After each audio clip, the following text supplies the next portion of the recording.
not been online with a broadcast in quite some time. And I really been feeling in my heart. In fact, I've mentioned it a couple of times to our church that I was feeling like I was wanting to start again and have more broadcasts. So this is our second season of Above and Beyond, and we're going to endeavor to be talking and relevant concerning the things that are going on in our world today. It's been almost 12 months since the beginning of the pandemic for all of us.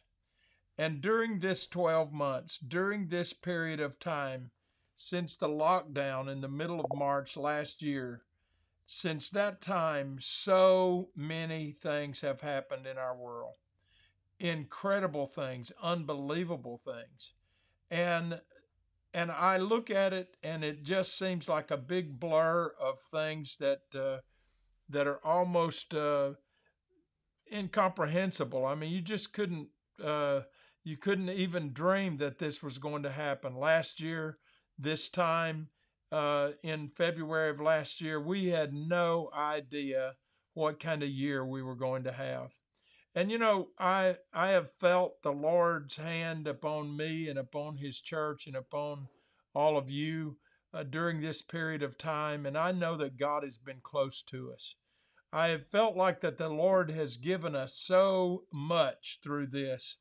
And I really want to say that I feel that we are better people because of the things that we've gone through.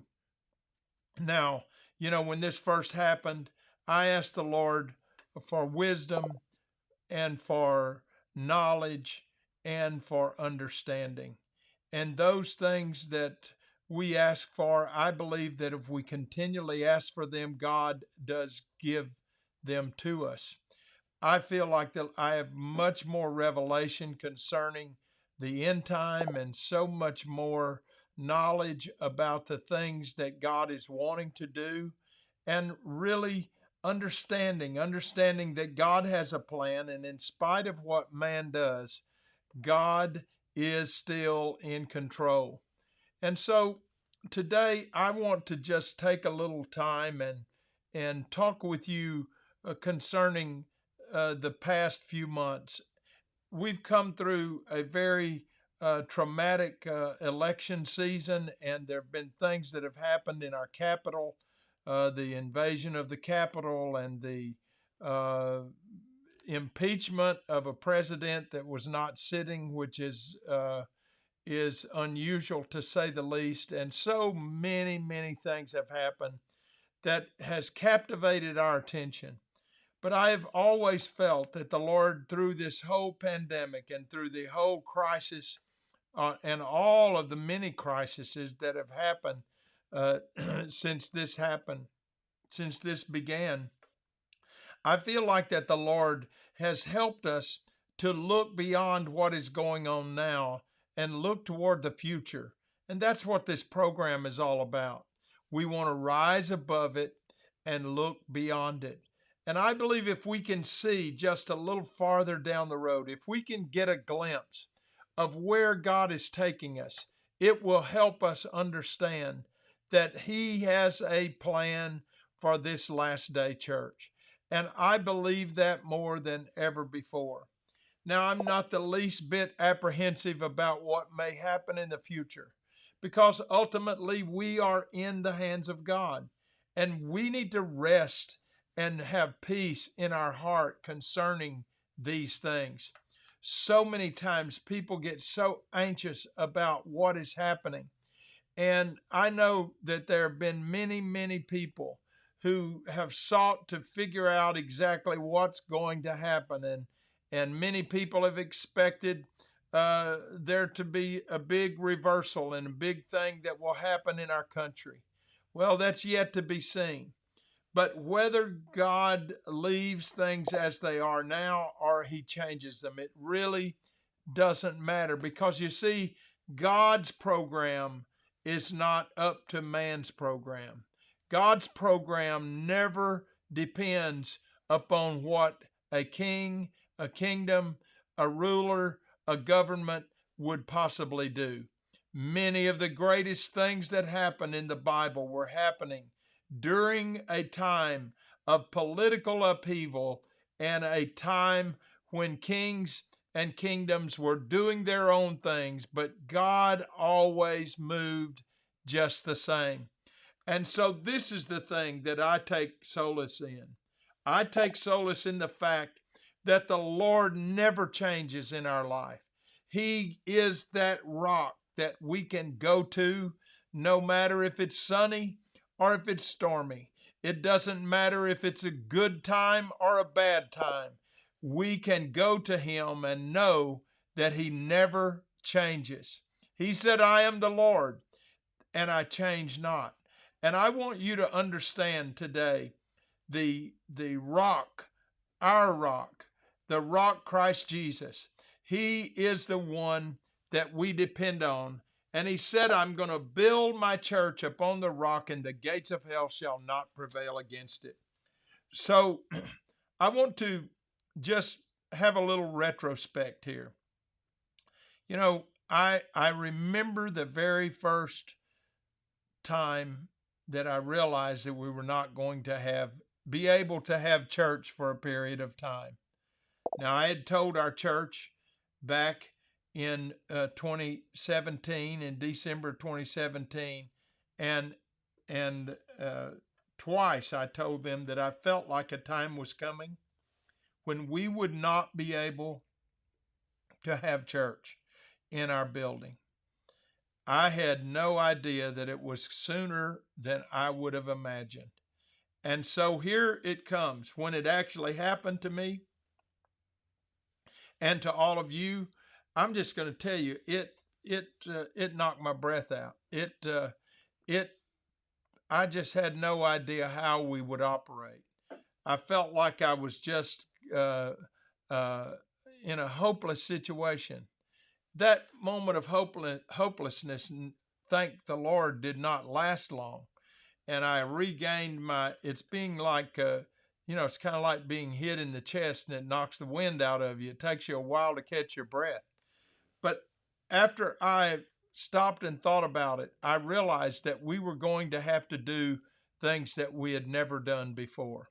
Now, thankfully, our church had been online for 10 to 15 years. I don't know exactly how long. I'd have to look back, but it's been at least 15 years.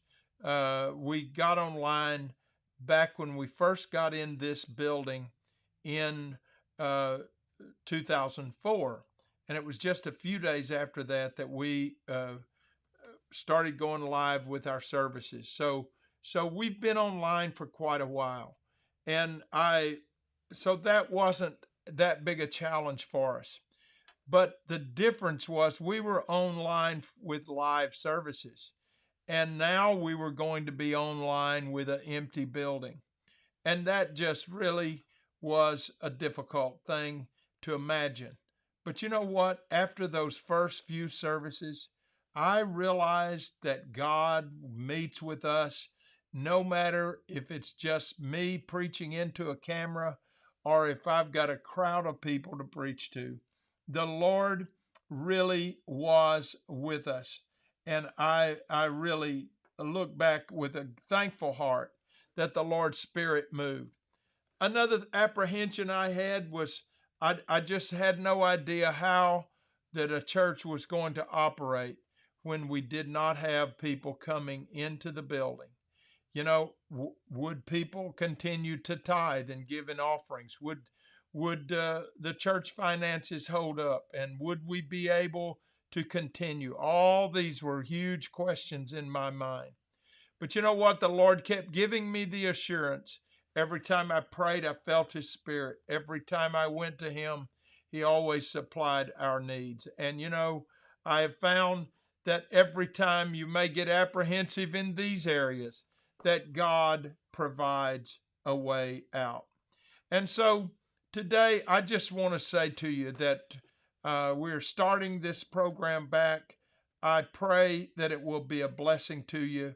We're going to talk about some end time prophetic things. We're going to look at the plan of God for the church in the future, what the future holds for us.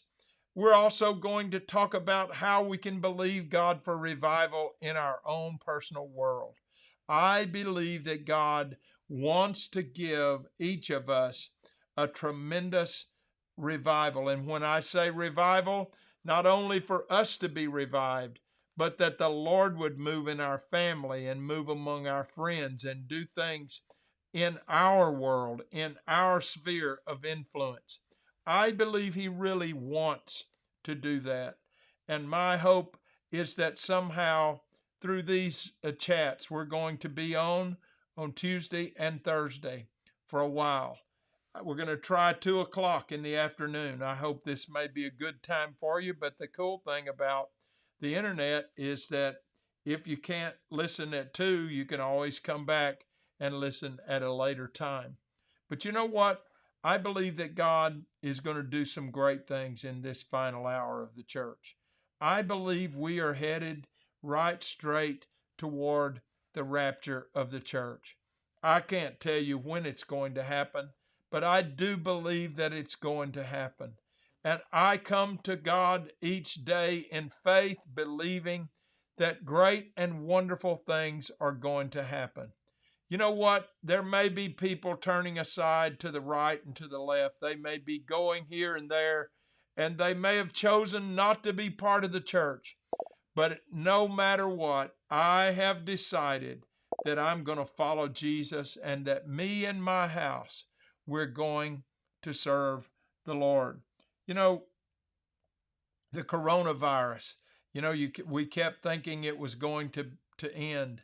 And as you know, I'm an official with our South Texas district. I'm the superintendent of the district, and our district board has been so pliable and workable, and all of our leaders in our district. But I think about all the things that we've had to put off and the things that we've gone virtual on. And, virtual camp meeting, virtual conferences, and virtual men's conference, and so on. And we've had these things happen. And yes, they were successful and they were wonderful, and we appreciated the opportunity of being able to do that in the circumstance. But I feel a pressure building up in the people of God that says, I want to be together. I want to lift my voice with the people of God. I want to raise my hands with hundreds of other people and worship the Lord.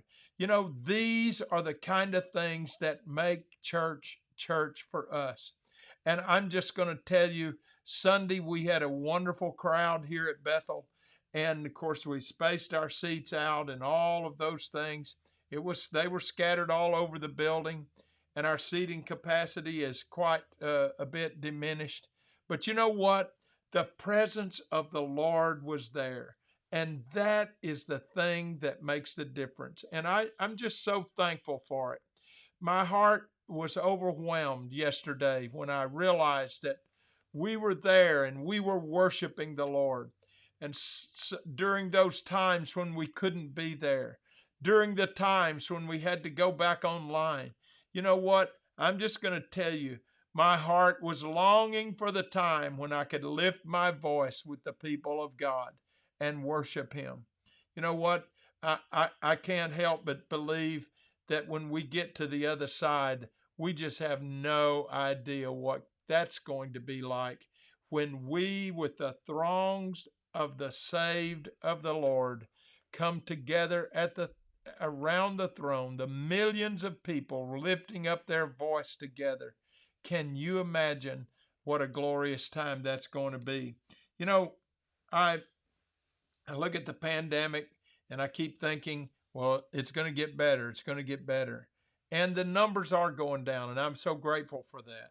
And I just pray that it just keeps plummeting until finally it gets so low that we can just kind of forget that this ever happened.